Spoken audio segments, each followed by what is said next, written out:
Hello, hello, hello. Hello friends, welcome to Biosource. দেখো আমরা পড়েছিলাম সালোক সংশ্লেষ। সালোক সংশ্লেষে অলরেডি আমাদের আলোক দশা, অন্ধকার দশা এগুলো কমপ্লিট হয়ে গেছে। আজকে আমরা যেটা পড়বো সেটা হচ্ছে কি? সেটা হচ্ছে আলোক শোষণ। হ্যাঁ? তো দেখো আজের টপিক কি? আজের টপিক হচ্ছে আলোক শোষণ। এর টপিক আলোক। এখন দেখো এই যে আলোক শোষণ, এই আলোক শোষণ মানে বা এর যদি আমরা আক্ষরিক অর্থও দেখি তাহলে এর মানে কি? আলোক শোষণ মানে হচ্ছে যে আলোর উপস্থিতিতে শোষণ, তাই তো? আলোক শোষণ মানে কি? আলোক শোষণ মানে আলোর উপস্থিতিতে শোষণ। এখন দেখো তাহলে আলোর উপস্থিতিতে শোষণ জানার আগে ১ম এ আমাকে জানতে হবে কি? ১ম এ আমাকে জানতে হবে যে নরমাল যে শোষণ, সে নরমাল শোষণটা কি? তবে গিয়ে তো আমি জানবো যে আলোক শোষণ। তো দেখো আলোক শোষণ কি এটা জানার আগে বা এটাতে কি মেকানিজম কাজে লাগছে এইসব জিনিসগুলো জানার আগে আমি ১ম এ আগে কয়েকটা এক্সপেরিমেন্ট জেনে নেব যে কিভাবে আমাদের মাথাতে এলো যে এই আলোক শোষণ বলে কোনো একটা ঘটনা বা মেকানিজম প্ল্যান্টের মধ্যে হয়। ওকে? দেখো ১ম এ একজন সায়েন্টিস্ট ছিল তার নাম মনে রাখবে, তার নাম হচ্ছে ওট্টো ওয়ারবার্গ। ওকে? তার নাম কি দেখো? তার নাম হচ্ছে ওট্টো ওয়ারবার্গ। ওট্টো ওয়ারবার্গ। এখন দেখো এই যে ওট্টো ওয়ারবার্গ তিনি একটা এক্সপেরিমেন্ট করেছিলেন 1920 1920 1920 তে উনি একটা এক্সপেরিমেন্ট করেছিলেন। তার জন্য তিনি একটা এককোষী শৈবাল নিয়েছিলেন। করেছিলেন? একটা এককোষী শৈবাল নিয়েছিলেন। এখন দেখো এই যে এককোষী শৈবাল এক্সপেরিমেন্ট এর জন্য যাকে নিয়েছিল তার নাম ছিল তার নাম ছিল ক্লোরেল্লা। এই এককোষী শৈবালটার নাম ছিল ক্লোরেল্লা। এই এককোষী শৈবালটার নাম ছিল ক্লোরেল্লা।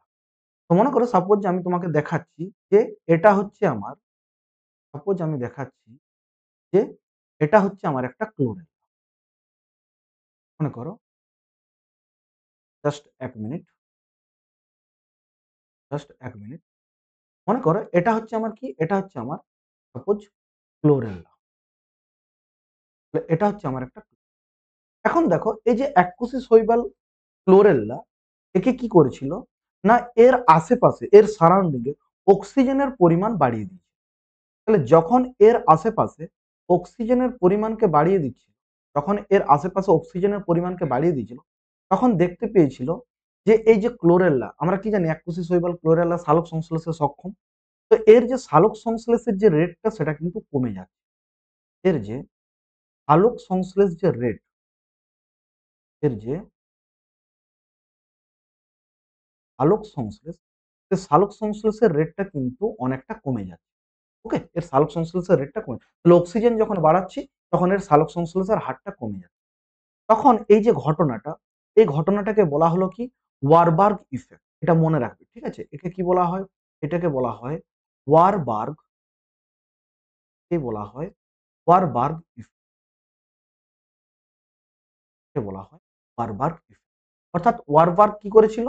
না ওয়ারবার্গ সে এককোষী শৈবাল ক্লোরেল্লাকে নিয়েছিল এবং তারপর কি করেছিল?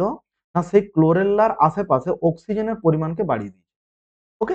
তখন দেখা যাচ্ছে তার মধ্যে কিন্তু সালোক সংশ্লেষের যে হারটা সেটা কিন্তু অনেকটা কম। এটাকে বলা হয় ওয়ারবার্গ।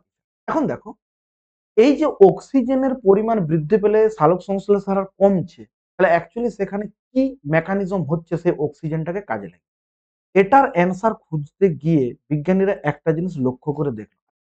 যে জিনিসটা লক্ষ্য করে দেখলো সেটা আমরা দেখব তার আগে নরমাল যে রেসপিরেশন সেটা জেনে নাও। দেখো আমরা যদি বলি যে নরমাল রেসপিরেশন, সে নরমাল রেসপিরেশনে কি হয়? আমরা যদি দেখি যে নরমাল রেসপিরেশন, তাহলে নরমাল রেসপিরেশনে কি হয়? না আমরা জানি নরমাল রেসপিরেশনে আমাদের পরিবেশ থেকে আমরা অক্সিজেন গ্রহণ করি। আমাদের যদি নরমাল রেসপিরেশন বা নরমাল শোষণের কথা বলি, তাহলে সেখানে কি হয়? সেখানে নরমাল রেসপিরেশন, নরমাল রেসপিরেশনে কি হয় না আমরা পরিবেশ থেকে অক্সিজেন গ্রহণ করি, তাই তো? পরিবেশ থেকে আমরা অক্সিজেন গ্রহণ করি এবং সেই অক্সিজেনের উপস্থিতি আমাদের খাদ্যকণা ভেঙে গিয়ে তার থেকে আমরা এনার্জি পাই এবং বাই প্রোডাক্ট হিসাবে CO2 পাই। এটাকে আমরা বলি শোষণ। কিন্তু খাদ্যকণা ভাঙলো, তার বিনিময়ে আমরা এনার্জি পেলাম, এগুলো আমরা এখানে ফোকাস করব। আমরা এখানে শুধুমাত্র একটা জিনিস ফোকাস করব যে নরমাল রেসপিরেশন এ আমার কি হয়? না নরমাল রেসপিরেশন এ আমার কোন একটা সেল কি করে? না পরিবেশ থেকে সে অক্সিজেন নেয়, তাই তো? সে পরিবেশ থেকে অক্সিজেন নেয় এবং তার বিনিময়ে সে পরিবেশে CO2 কে ত্যাগ করে। তার বিনিময়ে সে পরিবেশে CO2 কে ত্যাগ করে। এটা হচ্ছে আমার একটা নরমাল রেসপিরেশন বা নরমাল। এখন যখন দেখা গেছে যে একটা গ্রিন সেল, মনে করো উদ্ভিদের কোন একটা কোষ গ্রিন সেল, উদ্ভিদের কোন একটা কোষ গ্রিন সেল, তার ক্ষেত্রে দেখা গেছে কি না, বিজ্ঞানীরা যেটা আমি একটু আগে তোমাদেরকে বললাম যে অক্সিজেনের উপস্থিতিতে সালোক সংশ্লেষ কমছে, তখন তাহলে এক্সট্রা তার মধ্যে কি কোনো ঘটনা ঘটছে উদ্ভিদের গ্রিন সেলের মধ্যে? তো তারা দেখা গেল যে মনে করো এটা হচ্ছে আমার একটা গ্রিন সেল। এই গ্রিন সেল কি করছে, নর্মালি পরিবেশ থেকে গ্রিন সেল নর্মালি পরিবেশ থেকে কি করবে না, নর্মালি পরিবেশ থেকে CO2 কে গ্রহণ করবে এবং তার বিনিময়ে পরিবেশে O2 কে ত্যাগ করবে। এই যে ঘটনাটা, এই ঘটনাটাকে আমরা কি বলি? এটাকে আমরা বলি নর্মালি সালোক সংশ্লেষ। একে আমরা কি বলি দেখো? একে আমরা বলি সালোক, একে আমরা বলি সালোক সংশ্লেষ, একে আমরা বলি সালোক সংশ্লেষ। কিন্তু দেখো যদি এইরকম হয় যে কোন একটা সবুজ কোষ, এটা কি? এটা হচ্ছে আমার একটা গ্রিন সেল। কিন্তু যদি এইরকম হয় যে মনে করো কোন একটা গ্রিন সেল সে অক্সিজেন নিচ্ছে, সে কি করছে না অক্সিজেন নিচ্ছে এবং তার বিনিময়ে সে কি করছে CO2 ত্যাগ করছে। মানে নর্মাল রেসপিরেশনও কি হয়, অক্সিজেন নিয়ে পরে CO2 ত্যাগ হয়। এখানেও অক্সিজেন নিয়ে পরে CO2 ত্যাগ হচ্ছে, মানে এখানেও কি হচ্ছে রেসপিরেশন। বাট এই যে ঘটনাটা, এই ঘটনাটা কোথায় হচ্ছে না আলোর উপস্থিতি। কিন্তু এই যে ঘটনাটা, এই ঘটনাটা হচ্ছে in the presence of light, লাইটের উপস্থিতিতে কিন্তু এই ঘটনাটা। তাহলে যেহেতু লাইটের উপস্থিতিতে এই ঘটনাটা ঘটছে, এই ঘটনা বলতে শ্বসন, তার জন্য এটাকে আমরা কি বলি আলোক শোষণ বা ফটো রেসপিরেশন। এই ঘটনাটাকে আমরা কি বলবো? এই ঘটনাটাকে আমরা বলবো আলোক, এই ঘটনাটাকে আমরা কি বলবো? এই ঘটনাটাকে বলবো আলোক শোষণ। তাহলে এক কথায় আলোক শোষণ মানে কি? আলোক শোষণ মানে হচ্ছে যে আলোর উপস্থিতিতে যদি কোনো একটা সবুজ কোষের মধ্যে শোষণ হয়, নরমালি আমাদের কোষের মধ্যে তো শোষণ হচ্ছে সেটা আলাদা।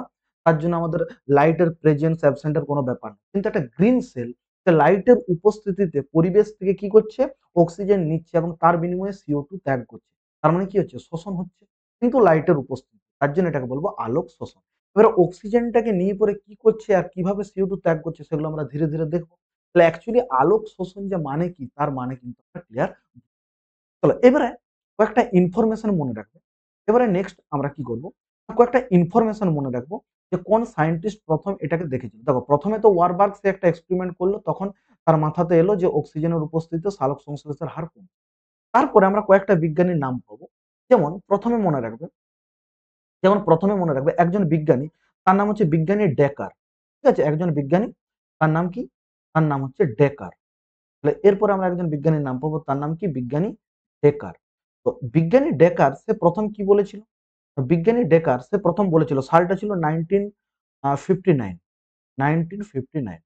ঠিক আছে, 1959 খ্রিস্টাব্দে বিজ্ঞানী ডেকার কি বলেছিল? বিজ্ঞানী ডেকার বলেছিল, আচ্ছা তার সাথে আরেকজন তার সহকারী বিজ্ঞানী ছিল, তার নামও মনে রাখবে টিও। ঠিক আছে, তাহলে বিজ্ঞানী ডেকার এবং টিও সে প্রথম কি বলেছিল না, প্রথম টোবাকো প্ল্যান্টের উপরে সে কি করেছিল না, প্রথম এই দুজন মিলে পরে কি করেছিল না, প্রথম টোবাকো প্ল্যান্টে, তামাক গাছে, ঠিক আছে, প্রথম প্রথম সে টোবাকো প্ল্যান্টে কি করেছিল না, এই আলোক শোষণ পদ্ধতি লক্ষ্য করে। প্রথম টোবাকো উদ্ভিদে, প্রথম টোবাকো উদ্ভিদে ইহা পর্যবেক্ষণ করেন। ইহা বলতে আমি কার কথা বলছি? আলোক শোষণ। ইহা পর্যবেক্ষণ, ইহা পর্যবেক্ষণ, ওকে, ইহা পর্যবেক্ষণ। এখন দেখো এরপরে, এরপরে কি হবে দেখো, এরপরে আমরা আরেকজন সায়েন্টিস্টের নাম পাবো, মনে রাখবে। ঠিক আছে, যেগুলো শর্ট কোশ্চেনের জন্য মনে রাখবে সায়েন্টিস্টের। এরপর আমরা যে সায়েন্টিস্ট পাবো তার নাম হচ্ছে ক্রোটভ। তাহলে এরপর আমরা একজন বিজ্ঞানীর নাম পাবো, তার নাম কি? তার নাম হচ্ছে একজন বিজ্ঞানী, তার নাম কি? তার নাম হচ্ছে ক্রোটভ। তার নাম হচ্ছে ক্রোটভ, ওকে, একজন বিজ্ঞানী, তার নাম হচ্ছে ক্রোটভ। সালটা ছিল 1963। ঠিক আছে, 1963 খ্রিস্টাব্দে এ কি প্রমাণ করলো না, 1963 খ্রিস্টাব্দে বিজ্ঞানী ক্রোটভ প্রথম প্রমাণ করলো কি না, প্রথম প্রমাণ করলো যে এই যে আলোক শোষণ, আলোক শোষণে সে যে পরপর পরপর অনেকগুলো বিক্রিয়া হয়, তার মধ্যে ফার্স্ট স্টেপে উৎপাদিত যৌগ, ঠিক আছে, তাহলে প্রথম উৎপাদিত যৌগ দেখলো এই বিক্রিয়ায়, প্রথম উৎপাদিত যৌগ, প্রথম প্রথম উৎপাদিত যৌগকে, প্রথম উৎপাদিত যৌগ হচ্ছে কে? তার নাম হচ্ছে ফসফোগ্লাইকোলিক অ্যাসিড। তার নাম কি? তার নাম হচ্ছে ফসফো, তার নাম হচ্ছে কি? তার নাম হচ্ছে ফসফোগ্লাইকোলিক অ্যাসিড। তাহলে এই বিক্রিয়ায় প্রথম উৎপাদিত যৌগ হচ্ছে ফসফোগ্লাইকোলিক ফসফোগ্লাইকোলিক। এই যে ফসফোগ্লাইকোলিক অ্যাসিড, এর যদি আমরা গঠন দেখি তাহলে দেখতে পাবো এর মধ্যে দুটো কার্বন আছে। এর মধ্যে কত কার্বন আছে? দুটো কার্বন আছে। অর্থাৎ ২ কার্বন যুক্ত একটা যৌগ। তাহলে এই বিক্রিয়ায় প্রথম উৎপাদিত যৌগ ২ কার্বন যুক্ত হওয়ার জন্য আমরা এই আলোক শোষণকে C2 সাইকেলও কিন্তু বলে থাকি। তার জন্য আমরা এই যে আলোক শোষণ, সেই আলোক শোষণকে আমরা C2 সাইকেলও কিন্তু বলে থাকি। তাহলে এই জিনিসটা মনে রাখবে। ওকে? এবারে এই বিক্রিয়ায় কিভাবে প্রথমেই তোমার আ ফসফোগ্লাইকোলিক অ্যাসিড উৎপন্ন হয় সেটা আমরা বিক্রিয়াটা যখন পড়ব তখনই আমরা দেখতে পাবো যে প্রথম উৎপাদিত যৌগটা কি? প্রথম উৎপাদিত যৌগটা হচ্ছে ২ কার্বন যুক্ত ফসফোগ্লাইকোলিক অ্যাসিড। তার জন্য এটা কি বলা হয়? তার জন্য এটাকে C2 সাইকেল বলা হয়। চলো এবারে যদি আমরা দেখি নেক্সট যদি দেখি তাহলে মনে রাখবে আলোক শোষণ কখন হয়? না যখন তোমার পরিবেশে অক্সিজেনের পরিমাণ বেড়ে যায় তখনই কিন্তু আমরা আলোক শোষণ দেখতে পাবো। তাহলে এর কন্ডিশনটা কি? না এর কন্ডিশন হচ্ছে মনে রাখবে, এর কন্ডিশন কি? না এর কন্ডিশন হচ্ছে কি? কন্ডিশন হচ্ছে যে যদি মনে করো পরিবেশে অক্সিজেনের পরিমাণ প্রচুর বেড়ে যায়। আচ্ছা টেম্পারেচার হাই হতে হবে। টেম্পারেচার কি হতে হবে? টেম্পারেচার আমার হাই হবে। তার সাথে কি হবে দেখো, পরিবেশে যে অক্সিজেন সেই অক্সিজেনের পরিমাণ অনেক বেড়ে যাবে। আর তার সাথে কি হতে হবে? CO2 র পরিমাণ কম থাকবে। তার সাথে আমার CO2 র পরিমাণ কম থাকতে হবে। আর জলও বেশি থাকতে হবে। ঠিক আছে? জলও বেশি থাকতে হবে। না হলে বিক্রিয়াটা হবে না। এই কন্ডিশন গুলো যদি থাকে আমার, তবে গিয়ে আমার এই C2 সাইকেলটা। তাহলে C2 সাইকেল হওয়ার কন্ডিশন কি? যদি একটা প্ল্যান্টের চারপাশে টেম্পারেচারটা যদি হাই হয়, অক্সিজেন যদি অনেক বেশি হয়, CO2 যদি কম হয় এবং জল যদি ঠিকঠাক বেশি পরিমাণে থাকে, তখন এই কন্ডিশনে গাছ নিজের মধ্যে একটা স্পেশাল টাইপের সাইকেল ইভলভ করবে যার নাম হচ্ছে এবার কেন এই সাইকেলটাকে তাকে ইভলভ করতে হয়েছে সেটাও কিন্তু আমরা ইয়ার পরে দেখব। দেখো, আমরা জানি যে আমাদের যে আ যে সবুজ কোষ, সেই সবুজ কোষের অর্থাৎ মেসোফিল কোষের আমরা যদি ক্লোরোপ্লাস্টের কথা বলি তাহলে ক্লোরোপ্লাস্টের যে স্ট্রোমা অঞ্চল, সেই স্ট্রোমা অঞ্চলে আমরা জানি আমাদের স্পেশাল টাইপের একটা উৎসেচক। তাহলে আমাদের ক্লোরোপ্লাস্টের যে স্ট্রোমা এটা আমরা সালোক সংশ্লেষে পড়েছি। তাহলে সালোক সংশ্লেষে আমরা দেখেছি যে আমাদের ক্লোরোপ্লাস্টের যে স্ট্রোমা অঞ্চল যে তরল ধাত্রটা সেখানে আমাদের একটা উৎসেচক থাকে। তার নাম হচ্ছে রুবিস্কো উৎসেচক। তার নাম কি? তার নাম হচ্ছে দেখো রুবিস্কো। তার নাম হচ্ছে রুবিস্কো উৎসেচক। এটা সকলেরই জানা।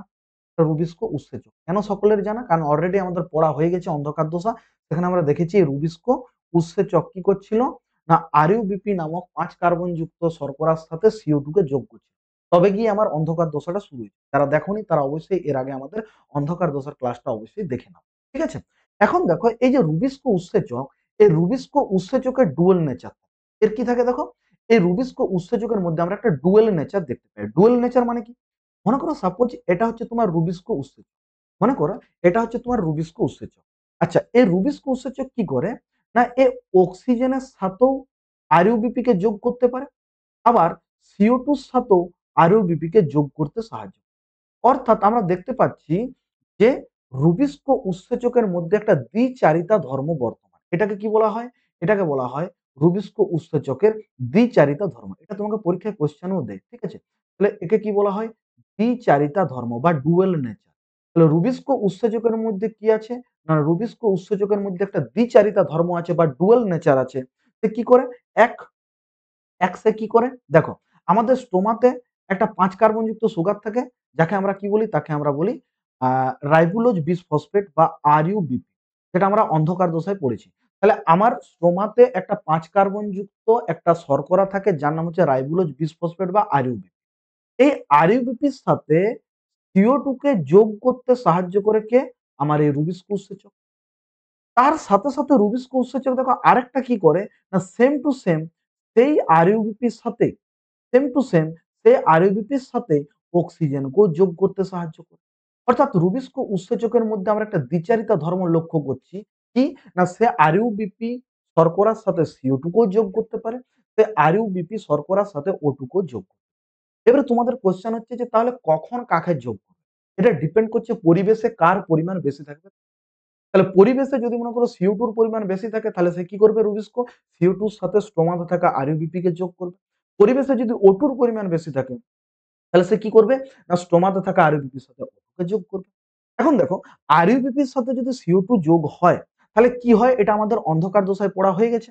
তাহলে আরইউবিপির সাথে CO2 যোগ হলে আমরা জানি সেখানে ২ অণু ফসফোগ্লিসারিক অ্যাসিড উৎপন্ন হয়। সেখানে কি হয়, না সেখানে আমাদের ২ অণু সেখানে আমাদের ২ অণু ফসফোগ্লিসারিক অ্যাসিড এটা আমাদের জানা গল্প, নতুন গল্প নয়। কিন্তু যদি মনে করো আরইউবিপির সাথে O2 যোগ হয়, তাহলে কি হয়? না আরইউবিপির সাথে O2 যোগ হলে আমার সেখানে ১ অণু ফসফোগ্লিসারিক অ্যাসিড। মানে কি হবে, আমার ১ অণু ফসফোগ্লিসারিক অ্যাসিড হবে। প্লাস তার সাথে আমার আরেকটা যৌগ হবে যার নাম হচ্ছে ফসফোগ্লাইকোলেট। এর সাথে আমার আরেকটা বস্তু তৈরি হবে যার নাম কি? যার নাম হচ্ছে ফসফোগ্লাইকোলেট। এর নাম কি? এর নাম হচ্ছে ফসফোগ্লাইকোলেট। এর নাম হচ্ছে ফসফোগ্লাইকোলেট। দেখো, আমরা জানি যে আরইউবিপি ক কার্বনযুক্ত? আরইউবিপি হচ্ছে আমার ৫ কার্বনযুক্ত একটা শর্করা। ওটা ৫ কার্বনযুক্ত শর্করা। ওকে? তাহলে এখানে পিজিএ যেটা ফসফোগ্লিসারিক অ্যাসিড এ ক কার্বনযুক্ত? এটাও আমাদের জানা গল্প। এ হচ্ছে ৩ কার্বনযুক্ত। তাহলে ৫ কার্বনযুক্ত একটা যৌগ সে তৈরি করলে একটা ৩ কার্বনযুক্ত যৌগ। তাহলে বাকি দুটো কার্বন কোথায় গেল? তো বাকি দুটো কার্বন হচ্ছে এই ফসফোগ্লাইকোলেট। ফসফোগ্লাইকোলেট কটা কার্বন নিয়ে তৈরি? ২ টো কার্বন নিয়ে।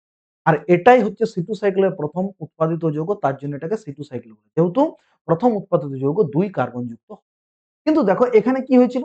দেখো এখানে আরইউবিপি কটা কার্বন আছে? আরইউবিপির কাছে ৫ টা কার্বন আছে। আর দেখো তার সাথে যোগ হচ্ছিল কি CO2। CO2 এর মধ্যে কটা কার্বন আছে? CO2 এর মধ্যে ১ টা কার্বন আছে। তাহলে ৫ আর ১ এ কটা হলো? ৬ টা কার্বন। আর পিজি এর মধ্যে কটা কার্বন আছে? পিজি এর মধ্যে ৩ টা কার্বন আছে। তাহলে এখানে আমার যোগ হলো কটা কার্বন? ৬ টা। আর তৈরি হলো পিজি এর ৩ কার্বন। কিন্তু পিজি এ ক অণু হয়েছে? ২ অণু। তাহলে ১ অণু পিজি তে যদি ৩ টা কার্বন থাকে তাহলে ২ অণু পিজি তে ৬ টা কার্বন থাকে। তাহলে আমাদের উপরের যে সমীকরণ সেখানে আমরা ক্লিয়ার দেখতে পাচ্ছি যে ৬ টা কার্বন ইউটিলাইজ হচ্ছে, তৈরি হচ্ছে ৬ টা কার্বন। সেম টু সেম এখানেও ইউটিলাইজ হচ্ছে ৫ টা কার্বন, তৈরি হচ্ছে ৫ টা কার্বন। এক অণু হচ্ছে পিজিএ যেটা ৩ কার্বন যুক্ত, আরেক অণু হচ্ছে ফসফোগ্লাইকোলেট যেটা হচ্ছে ২ কার্বন। এখন কোয়েশ্চেনটা হচ্ছে যে এই পিজিএটা কি করে? এই পিজিএটা অন্ধকার দশায় কাজে লাগে। এবার পিজিএটা অন্ধকার দশায় কেমন ভাবে কাজে লাগে সেটা তো আমাদের পড়া হয়ে গেছে। তাহলে এটা আমার ডার্ক সাইকেলে কাজে লাগে। অন্ধকার দশায় বা C3 সাইকেল, ডার্ক সাইকেল, সেই ডার্ক সাইকেলে আমাদের এটা কাজে। এখন কোয়েশ্চেন হচ্ছে তাহলে এখানে কি হবে? যদি পরিবেশে O2 র পরিমাণ বেশি থাকে তখন আরইউবিপি এর সাথে CO2 যোগ না হয় O2 যোগ হলো। ঠিক আছে, হলো। কি তৈরি হলো? এক অণু পিজিএ তৈরি হলো। এই যে এক অণু পিজিএ তৈরি হলো আমার, এই এক অণু পিজিএ কি করবে আমার? এই এক অণু পিজিএ আমার কেলভিন সাইকেলে কাজে লাগবে। এক অণু পিজিএ আমার কি হবে? কেলভিন সাইকেলে কাজে লাগবে। কিন্তু যে ২ কার্বন যুক্ত যে ফসফোগ্লাইকোলেট তৈরি হলো সেটা কোথায় যাবে? না ২ কার্বন যুক্ত যে ফসফোগ্লাইকোলেট সেটা আমার ওয়েস্ট হবে। কিন্তু যাতে করে এই ২ কার্বন যুক্ত ফসফোগ্লাইকোলেটটা আমার ওয়েস্ট না হয় তার জন্য উদ্ভিদ একটা বিকল্প পথ চালায়, জেনে বিকল্প পথের মাধ্যমে এই ফসফোগ্লাইকোলেট থেকে পুনরায় আবার পিজিএ তৈরি করে। ফলে কি হবে? এক অণু পিজিএ তো প্রথমেই তৈরি হচ্ছে, তারপরে ফসফোগ্লাইকোলেটটাকে একটা পদ্ধতির মাধ্যমে পুনরায় আবার পিজিএ তৈরি করবে। তাহলে বেশি পরিমাণ পিজিএ হলো, সেই পিজিএ কে কাজে লাগিয়ে পরে ভালোভাবে সে অন্ধকার দশা চালাবে এবং খাদ্য উৎপন্ন করবে। তার মানে মোদ্দা কথায় C2 সাইকেল মানে হচ্ছে যে পরিবেশে যদি অক্সিজেনের পরিমাণ বেশি থাকে তখন রুবিস্কো আরইউবিপির সাথে O2 কে যোগ করে দেয়। তখন কি হয়? এক অণু পিজিএ তৈরি হয় কিন্তু এক অণু পিজিএতে আমার কেলভিন সাইকেল ভালোভাবে চলবে না। তখন এই ২ কার্বন যুক্ত যে ফসফোগ্লাইকোলেট তৈরি হয়েছে তাকে বিভিন্ন বিক্রিয়ার মাধ্যমে পুনরায় আবার পিজিএ তৈরি করে। এটাই হচ্ছে C2। আশা করি ব্যাপারটা ক্লিয়ার হয়েছে। এখন দেখব যে এই ২ কার্বনযুক্ত ফসফোগ্লাইকোলেটকে কেমনভাবে কাজে লাগায় তোমার এই বলতে পারো C2 সাইকেলের মাধ্যমে। দেখো C2 সাইকেলে মনে রাখবে যে ইনভলভ আছে বা C2 সাইকেল সংগঠিত হয় ৩ টা কোষীয় অঙ্গাণুতে। কটা কোষীয় অঙ্গাণুতে সংগঠিত হয়? মনে রাখবে ৩ টা কোষীয় অঙ্গাণুতে সংগঠিত হয়। সে ৩ টা কোষীয় অঙ্গাণু কি দেখো? সে ৩ টা কোষীয় অঙ্গাণু হচ্ছে মনে রাখবে, প্রথমেই একটা হচ্ছে ক্লোরোপ্লাস্ট। চলো আমি এখানে আঁকছি। মনে করো সাপোজ এটা হচ্ছে আমার একটা ক্লোরোপ্লাস্ট। তাহলে এটা কি? এটা হচ্ছে আমার একটা ক্লোরোপ্লাস্ট। তাহলে এটা হচ্ছে আমার একটা ক্লোরোপ্লাস্ট। ক্লোরোপ্লাস্টে ১ম এ কি হয় চলো দেখা যাক। ক্লোরোপ্লাস্টে ১ম আমি তো ১ম এই বললাম যে এখানে কি আছে? না আরইউবিপি। এখানে মনে রাখবে ক্লোরোপ্লাস্টে ১ম এ কি হবে? না ক্লোরোপ্লাস্টে ১ম এ কি হবে? না এই যে ক্লোরোপ্লাস্টে যে আরইউবিপি তো অলরেডি আছে। তো মনে রাখবে এখানে কি হবে? না ২ অণু আরইউবিপি। এখানে কি হবে? না এখানে ২ অণু আরইউবিপি। ২ অণু আরইউবিপি কি করবে বলতো? ২ অণু আরইউবিপি তে অক্সিজেনের সাথে যোগ। আগে বলো ২ অণু আরইউবিপি মানে কটা কার্বন হচ্ছে বলো? ২ অণু আরইউবিপি মানে হচ্ছে আমার ১ অণু আরইউবিপি হচ্ছে ৫ কার্বন যুক্ত সুগার একটু আগেই দেখলে। তাহলে ২ অণু আরইউবিপি মানে আমার কটা কার্বন আছে এখানে? এখানে আমার আছে ১০ টা। এখন দেখো এই ২ অণু আরইউবিপি কি হবে? না ২ অণু আরইউবিপি অক্সিজেনের সাথে যোগ হবে। কারণ ধরে নাও পরিবেশে অক্সিজেনের পরিমাণ বেশি আছে, CO2 কম। তাহলে ২ অণু অক্সিজেনের সাথে যোগ হবে। তাহলে ২ অণু আরবিপি, ২ অণু অক্সিজেনের সাথে যোগ হবে। আচ্ছা, এই যোগটা করতে সাহায্য কে করছে? রুবিস্কো। আর রুবিস্কোর মধ্যে ডুয়াল নেচার আছে। আমি তো আগেই বলেছি। রুবিস্কোর মধ্যে কি আছে? রুবিস্কোর মধ্যে ডুয়াল নেচার আছে। তার মধ্যে ক্ষমতা আছে আরবিপির সাথে O2 কে যোগ করার। তাহলে ২ অণু আরবিপি ২ অণু অক্সিজেনের সাথে যোগ হয়ে আল্টিমেটলি তৈরি করবে আমার ২ অণু ফসফোগ্লাইকোলেট। তাহলে এখানে আমার কি তৈরি করলো? এখানে তৈরি করলো আমার ২ অণু ফসফোগ্লাইকোলেট। তৈরি করলো আমার ২ অণু ফসফোগ্লাইকোলেট, যেটা ১ম এ আমি তোমাদেরকে বললাম। তৈরি করলো ২ অণু ফসফোগ্লাইকোলেট। এখন দেখো, এই যে ২ অণু ফসফোগ্লাইকোলেট তৈরি করলো, বলো ১ অণু ফসফোগ্লাইকোলেটে কটা কার্বন? ২ টা কার্বন। তাহলে ২ অণু ফসফোগ্লাইকোলেটে কটা কার্বন? ৪ টা কার্বন। তাহলে বলো আমার এখানে তৈরি হয়েছে মানে বিক্রিয়াটা শুরু হয়েছিল কটা কার্বন দিয়ে? ১০ টা কার্বনে। কিন্তু আমি পেলাম কটা কার্বন? ৪ টা কার্বন। তাহলে বাকি ৬ টা কার্বন আমার কোথায় গেল? তো দেখো, বাকি যে ৬ টা কার্বন আমার কথা বললাম, সে বাকি ৬ টা কার্বন তারা তৈরি করেছে ২ অণু পিজি। তো বাকি যে ৬ টা কার্বন তারা আমার তৈরি করেছে ২ অণু পিজিএ। তাহলে বলো একটা পিজিএ তে কটা কার্বন থাকে? ৩ টা। তাহলে ২ অণু পিজিএ তে কটা কার্বন থাকে? ৬ টা। তার মানে আমি বলতে পারি যে ২ অণু আরইউবিপি মানে হচ্ছে ১০ টা কার্বন। ওকে? সে তৈরি করলো ২ অণু ফসফোগ্লাইকোলেট মানে ৪ টা কার্বন। আর ২ অণু পিজিএ মানে ৬ টা কার্বন। তাহলে ১০ টা কার্বন দিয়ে শুরু হলো, আমার তৈরি হলো ১০ টা কার্বন। ২ অণু হলো ফসফোগ্লাইকোলেট যারা ২ কার্বন যুক্ত বটে। আর ২ হলো পিজিএ যেটা ৩ কার্বন যুক্ত। এখন যে এই যে পিজিএটা তৈরি হলো, এই পিজিএটা এখন কোথায় চলে যাবে? এ এখন কেলভিন সাইকেল চালাবে। এবার কেলভিন সাইকেল অলরেডি আমাদের জানা আছে কিভাবে হয় না হয়। ঠিক আছে? তাহলে এরপরে কি করবে? কেলভিন সাইকেল চালাবে। কিন্তু দেখো, এই যে ২ অণু ফসফোগ্লাইকোলেট অর্থাৎ ৪ টা কার্বন, এই ৪ টা কার্বন যাতে ওয়েস্ট না হয়, তার জন্য উদ্ভিদ একটা বিকল্প পথ চালায় এবং পুনরায় পিজিএ তৈরি করে। তাহলে ফালতু আমার ফসফোগ্লাইকোলেটটা নষ্ট হবে। তাহলে সে এখন কিভাবে পথ চালাবে দেখো। এই যে ক্লোরোপ্লাস্টের মধ্যে ফসফোগ্লাইকোলেট কি করবে? এখান থেকে একটা ফসফেটকে বার করবে। এখান থেকে কি করবে? ফসফোগ্লাইকোলেট থেকে ফসফেটকে বার করবে। আচ্ছা, ফসফেটকে বার করার জন্য একটা উৎসেচকের দরকার যার নাম হচ্ছে ফসফাটেজ। আমি এখানে লিখছি না, তোমরা সাইডে লিখবে। এটা একটা উৎসেচকের উপস্থিতিতে সেটা হচ্ছে ফসফাটেজ। তাহলে যখন ফসফেটটাকে বার করে দেবে তখন ফসফোগ্লাইকোলেটটা কনভার্ট হয়ে যাবে গ্লাইকোলেটে। তাহলে ফসফোগ্লাইকোলেট যেটা কনভার্ট হয়ে যাবে কিসে? কনভার্ট হয়ে যাবে গ্লাইকোলেট। আশা করি ব্যাপারটা সকলের ক্লিয়ার। তাহলে কিসে কনভার্ট হয়ে যাবে? কনভার্ট হয়ে যাবে আচ্ছা, এখানে কি হবে? তাহলে যে ফসফেটটাকে ছেড়ে দিল সেই ফসফেটটাকে কে নিবে? সেই ফসফেটটাকে জল নিবে। তাহলে জল কি করবে? ওই যে ফসফেটটা ছাড়লো, সেই ফসফেটটাকে নিয়ে পরে জলটা কনভার্ট হয়ে যাবে H3PO4। ওই যে ফসফেটটাকে নিয়ে নিল। ও যে ফসফেটটাকে ছাড়লো সেটাকে নিয়ে নিল। আচ্ছা বলো, এখানে ফসফোগ্লাইকোলেট কোন অণু আছে? ২ অণু। তাহলে গ্লাইকোলেটও কোন অণু? গ্লাইকোলেটও হবে ২ অণু। তাহলে এখানেও কার্বন কটা আছে? এখানেও ৪ টা কার্বনই আছে। ২ কার্বন, ২ কার্বন ৪ টা। বলো কোনো অসুবিধা নেই। এখন দেখো, এই যে গ্লাইকোলেট যেটা, এই যে গ্লাইকোলেটটা উৎপন্ন হলো, কোথায় উৎপন্ন হলো? ক্লোরোপ্লাস্টে উৎপন্ন হলো। এই যে ক্লোরোপ্লাস্টে গ্লাইকোলেটটা উৎপন্ন হলো, এরপরে এই গ্লাইকোলেটটা ক্লোরোপ্লাস্টের পর নেক্সট একটা কোষীয় অঙ্গাণুতে যাবে। এরপর একে না নেক্সট একটা কোষীয় অঙ্গাণুতে যাবে, যে কোষীয় অঙ্গাণুটার নাম হচ্ছে প্যারোক্সিজোম। তাহলে নেক্সট একটা কোষীয় অঙ্গাণুতে যাবে। এই যে কোষীয় অঙ্গাণুটা এর নাম হচ্ছে কি? এর নাম হচ্ছে প্যারোক্সিজোম। তাহলে এখন আমার কি হবে দেখো, এখন আমার এই যে গ্লাইকোলেটটা, এই গ্লাইকোলেটটা এখন আমার চলে যাবে প্যারোক্সিজোমে। এই গ্লাইকোলেটটা এখন আমার কোথায় চলে যাবে? প্যারোক্সিজমের মধ্যে চলে যাবে। দেখো, প্যারোক্সিজমে এই গ্লাইকোলেটটা আসার পর কি হবে? এই যে গ্লাইকোলেট, এই গ্লাইকোলেটটা প্যারোক্সিজমে আসার পর কি হবে? না গ্লাইকোলেটটার থেকে কি হবে? না গ্লাইকোলেটটা থেকে হাইড্রোজেন বার হবে। এখন কি হবে? প্যারোক্সিজমে এসে পরে গ্লাইকোলেট থেকে অক্সিজেনটা এই কিটা বার হবে? গ্লাইকোলেট থেকে হাইড্রোজেন বার হবে। এখানে একটা উৎসেচক দরকার, তার নাম হচ্ছে অক্সিডেজ। তোমরা সাইডে লিখে নিবে, আমি এখানে লিখছি না। অক্সিডেজ উৎসেচকের সাহায্যে এখানে কি হবে? সে হাইড্রোজেন ছেড়ে দিবে। মনে রাখবে, গ্লাইকোলেটটা যখন হাইড্রোজেন ছেড়ে দিবে তখন গ্লাইকোলেটটা কনভার্ট হয়ে যাবে গ্লাইঅক্সিলেট। তাহলে এই যখন হাইড্রোজেন ছেড়ে দেবে তখন গ্লাইকোলেটটা আমার কনভার্ট হয়ে যাবে কিসে? কনভার্ট হয়ে যাবে গ্লাইঅক্সিলেট। তাহলে কনভার্ট হয়ে গেল আমার কিসে? কনভার্ট হয়ে গেল গ্লাইঅক্সিলেট। এখন দেখো, এই যে হাইড্রোজেনটাকে ছেড়ে দিল, ওকে?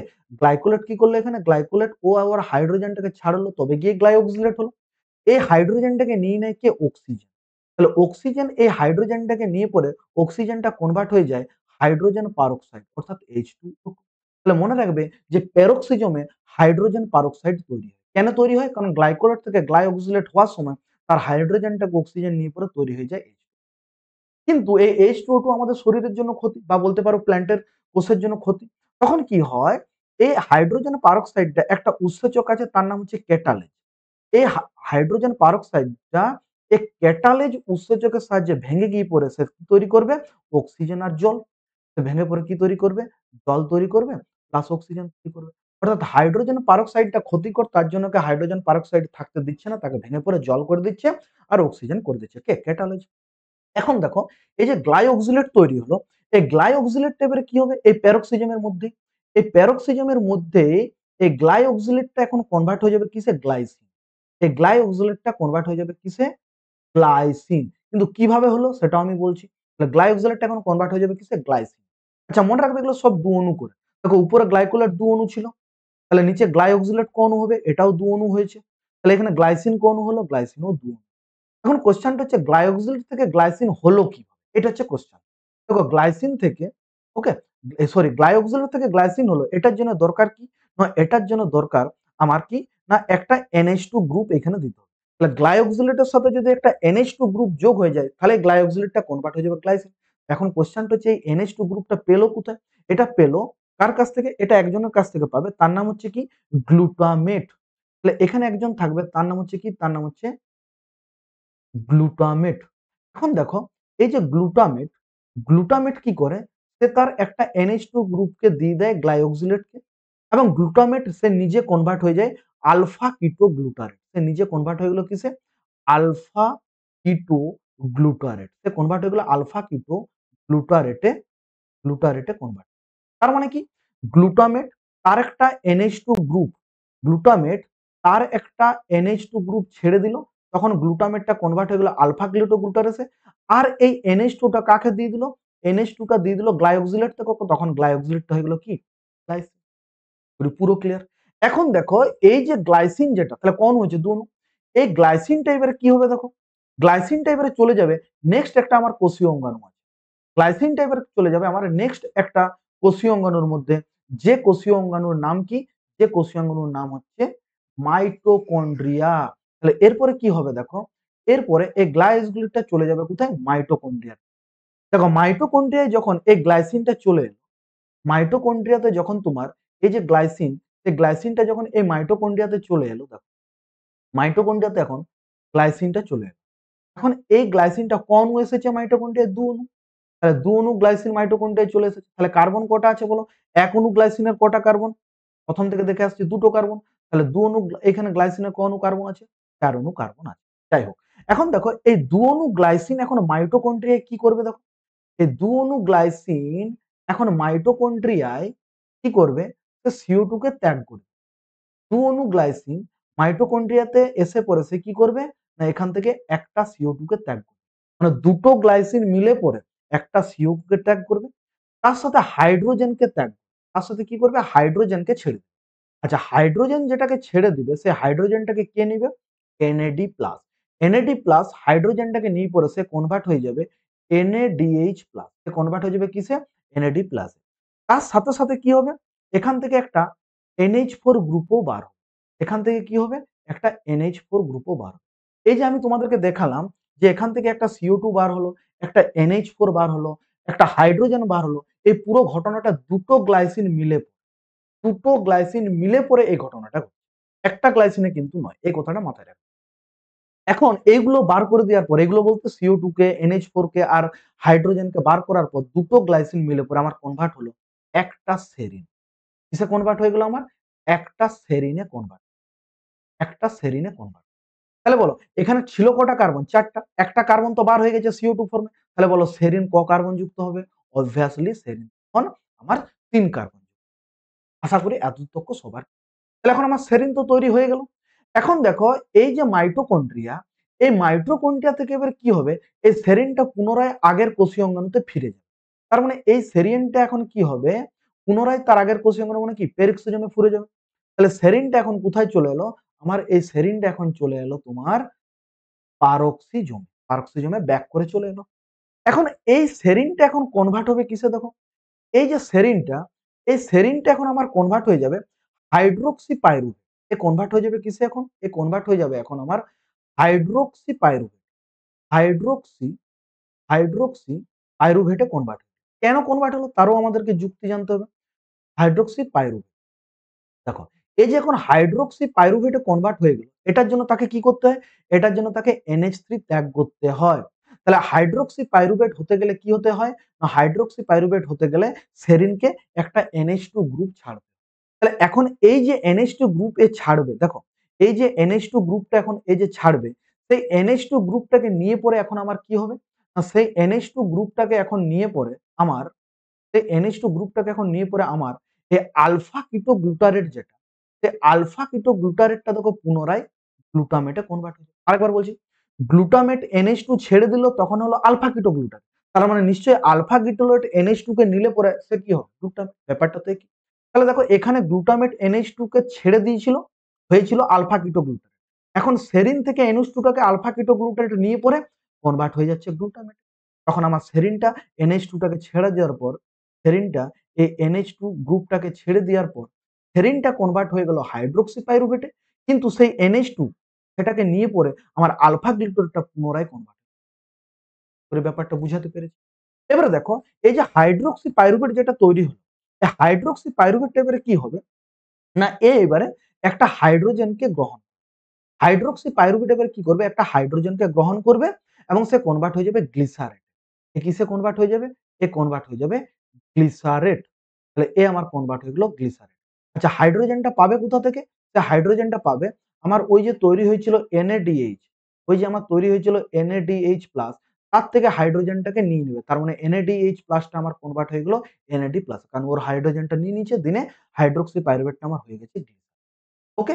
চলো এবারে দেখো এই যে গ্লিসারেট যেটা তৈরি হলো কোথায়? পেরক্সিজমে। সে এবারে ঢুকে যাবে কোথায়? সে ঢুকে যাবে এবারে ক্লোরোপ্লাস্টে পুনরায়। এইবারে এই গ্লিসারেটটা ঢুকে গেল আমার ক্লোরোপ্লাস্টে পুনরায়। এখন দেখো এই যে গ্লিসারেট, এই গ্লিসারেট এখানে এসে পরে কি করবে? এইখানে এই যে গ্লিসারেট, এই গ্লিসারেট এখানে এসে পরে সে প্রথমেই কি করবে? না একটা ফসফেটকে নিবে। এবারে ফসফেট কোথা থেকে পাবে? অবশ্যই এটিপি। তার মানে এখানে এটিপি তোমার খরচ হলো। তাহলে এটিপিটা আমার কনভার্ট হয়ে গেল দেখো এডিপিতে। তার মানে এটিপি থেকে একটা ফসফেট বার হয়েছে। সেই ফসফেটটা কে নিয়েছে? গ্লিসারেট। গ্লিসারেট সেই ফসফেটটাকে নিয়ে পরে হয়ে গেছে 3 ফসফোগ্লিসারিক অ্যাসিড, অর্থাৎ আমার কনভার্ট হয়ে গেছে সে কিসে? সে কনভার্ট হয়ে গেছে 3PGA, আর যেটা আমাদের এতক্ষণ ধরে দরকার ছিল। কনভার্ট হয়ে গেল কিসে? 3PGA। এবারে এই যে 3PGA যেটা তৈরি হলো, এই 3PGA কি হবে? সে আবার এখানে কেলভিন সাইকেলে কাজে লাগবে। ওকে? তাহলে দেখো এই যে পিজিএ তৈরি হলো সেটা কোথা থেকে তৈরি হলো? শুরু হয়েছিল কোথা থেকে? এই 2 ফসফোগ্লাইকোলেট সরি ফসফোগ্লাইকোলেট থেকে। মানে ফসফোগ্লাইকোলেটটা একটা বিশেষ প্রক্রিয়ার মাধ্যমে, একটা বিশেষ বিক্রিয়ার মাধ্যমে সে তৈরি করলো 3 পিজিএ, যেটা আমার অন্ধকার দোষে কাজে লাগে।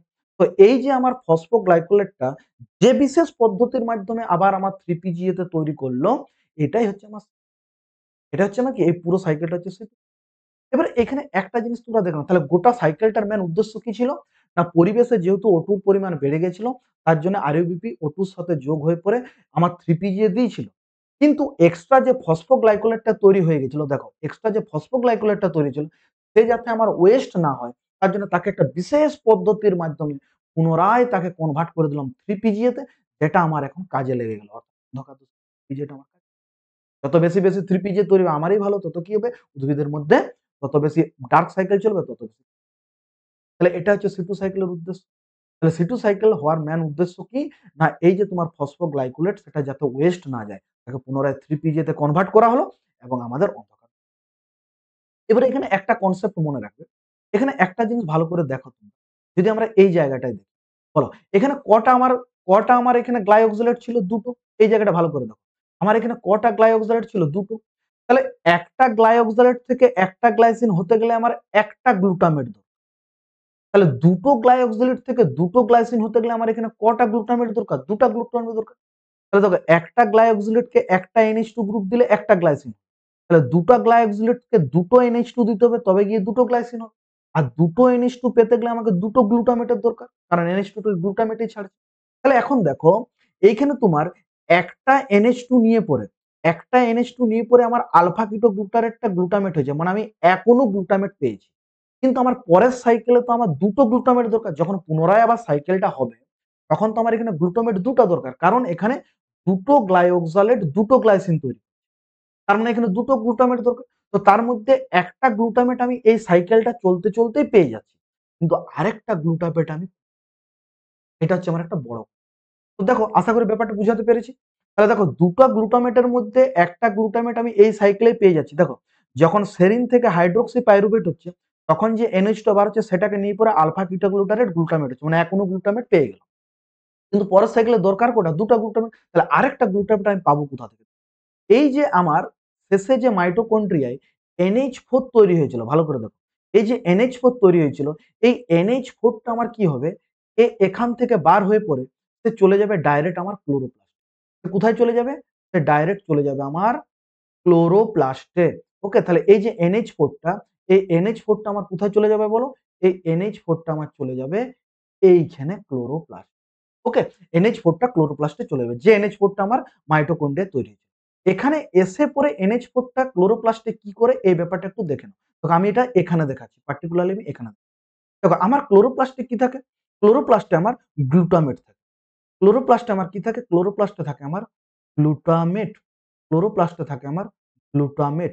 এখন এই গ্লুটামেটটা ওই NH4 এর সাথে যোগ হবে। যে NH4টা আমি একটু আগে কি বললাম মাইটোকন্ড্রিয়ায় তৈরি ছিল সে ব্যাক করে পরে এখানে এলো। সেই গ্লুটামেট, সেই NH4 টাকে গ্লুটামেট গ্রহণ করার পরে সেই গ্লুটামেটটা কনভার্ট হয়ে যাবে কিসে? গ্লুটামিনে। কিসে কনভার্ট হয়ে যাবে? কিসে কনভার্ট হয়ে যাবে? গ্লুটামিন। কিসে কনভার্ট হয়ে যাবে? গ্লুটামিন। কনভার্ট হয়ে যাবে গ্লুটামিন। ওকে? এবার দেখো এই যে গ্লুটামিন যেটা তৈরি হলো, এই গ্লুটামিন যেটা তৈরি হলো, এই গ্লুটামিনটাই কি করবে? তোমার NH2 ত্যাগ করবে। এই গ্লুটামিনটা কি করবে? এই গ্লুটামিনটা সে NH2 ত্যাগ করবে। এই গ্লুটামিনটা কি করবে? সে NH2 কে ত্যাগ করবে। যে NH2 টাকে নিয়ে পরে, যে NH2 টাকে নিয়ে পরে আমার এই আলফা কিটোগ্লুটারেট আরেকটা গ্লুটামিন। আশা করি ব্যাপারটা বুঝাতে পেরেছি। এতক্ষণে আমার বিক্রিয়াটা কমপ্লিট। তাহলে দেখো দুটো গ্লুটামেট দরকার, তার মধ্যে একটা গ্লুটামেট আমি এই সেরিন থেকে হাইড্রোক্সি পাইরুভেট হওয়ার সময় তার NH2 নিয়ে পরে আমার একটা আলফা কিটোগ্লুটারেট একটা গ্লুটামেট করে দিয়েছে। কিন্তু পরের সাইকেল যখন আবার এটা হবে তখন তো আমার দরকার দুটো গ্লুটামেট, কারণ দুটো গ্লাইকোজেলেট থেকে দুটো গ্লাইসিন করতে হবে। তাহলে একটা গ্লুটামেট পেয়েছি, তাহলে আমার আরেকটা গ্লুটামেট দরকার। সেটা কোথা থেকে হচ্ছে? না মাইটোকন্ড্রিয়ায় তৈরি হওয়া NH4 আমার এইখানে চলে আসছে কোথায়? এই আমার ক্লোরোপ্লাস্টে। ক্লোরোপ্লাস্টে NH4 আসার পর সেই NH4টা আমার গ্লুটামেটের সাথে যোগ হচ্ছে, তৈরি করছে গ্লুটামিন। আর সেই গ্লুটামিন তার একটা NH2 গ্রুপ দিচ্ছে আলফা কিটোগ্লুটারেটকে, সে হচ্ছে গ্লুটামেট। এখন আমার দুটো গ্লুটামেট হয়ে গেল। তাহলে পরে যখন আমার সাইকেলটা চলবে আর আমার অসুবিধা নেই, আমার দুটা গ্লুটামেট মজুদ থাকলো, যে দুটা গ্লুটামেট দুটো গ্লাইকোজেলেটকে দুটো গ্লাইসিন। এইভাবে সাইকেল চলতে থাকবে আর আমার লাভের লাভ কি হবে? না আমি পিজিএ পেতে থাকবো। ঠিক আছে? তাহলে অলরেডি পরিবেশে যখন অক্সিজেনের পরিমাণ বেশি হবে তখন এই ঘটনাটা ঘটবে। না হলে কিন্তু হবে না। তাহলে পরিবেশে যখন অক্সিজেনের পরিমাণ বেশি হবে তখন আমার পিজিএ তো পাচ্ছি, কিন্তু যাতে আমার ওয়েস্ট না যায় এই ফসফোগ্লাইকোলেটটা তার জন্য তাকে পুনরায় সিটু চক্রের মাধ্যমে আমরা পিজিএ তৈরি করছি, যেটা আমার এখানে একটা ইম্পোর্টেন্ট একটা ইনফরমেশন মনে রাখবে।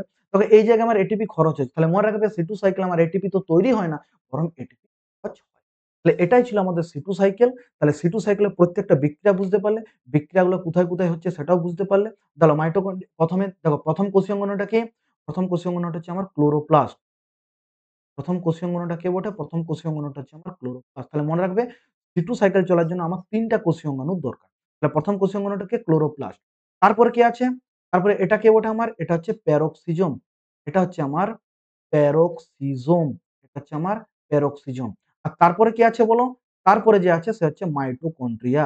তাহলে এটা আমার কে? এটা হচ্ছে আমার মাইটোকন্ড্রিয়া। তাহলে মনে রাখবে এখানে আমার ৩ টা ইনভলভমেন্ট থাকছে কার? ৩ টা কোষীয় অঙ্গ। তার ফলে C2 সাইকেল। তাহলে এই ছিল আমাদের C2 সাইকেল। তাহলে C2 সাইকেলের উদ্দেশ্য বুঝে গেলে, C2 সাইকেলে কি, কি হয় তার বিক্রিয়া বুঝে গেলে এবং C2 সাইকেল কেন হয় সেটাও বুঝে গেলে। এটাই ছিল কি আমাদের? এটাই ছিল আমাদের ওভারঅল C2